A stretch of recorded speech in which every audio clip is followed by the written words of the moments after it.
Kenaikan harga beras di pasaran ternyata belum menguntungkan bagi petani padi di Kabupaten Batubara. Harga gabah siap panen di tingkat petani hanya naik Rp100 per kilogram. Saat ini petani padi di beberapa kecamatan di Batubara sudah memasuki masa panen sejak sepekan terakhir. Namun masa panen padi di tengah lonjakan harga beras saat ini tidak serta-merta memberikan dampak bagi para petani karena harga gabah tidak ikut mengalami kenaikan yang signifikan. Gabah siap panen di tingkat petani saat ini dihargai Rp6.200 per kilogram atau hanya mengalami kenaikan Rp100 dari sebelumnya. Sementara harga beras di pasaran saat ini masih terus merangkak naik.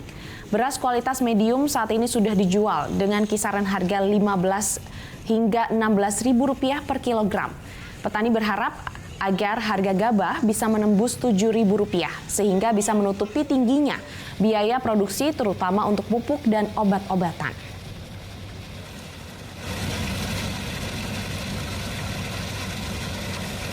Pak Hasan, ini harga gabah siap panen saat ini berapa harganya, Pak? Rp6.200 per kilogram, Pak. ya. Itu bagaimana harga, Pak? Naik atau turun, Pak? Naik sedikit lah, hari 61. 6.100, Pak. Ya. Dengan harga beras sekarang di pasaran, Pak, sesuai nggak harga gabah Pak saat ini? Rasanya kurang sesuai, seharusnya dia minimal harga Rp7.000. Rp7.000 per kilo, Pak. Iya. Jadi harapannya, Pak, dengan kenaikan beras ini gimana, Pak, selaku petani, Pak? Ya, yang jelasnya harus sesuai lah, Pak, gitu. Umpamanya kalau kita petani ini memohon pupuk, racun-racun sesuai lah dengan harga.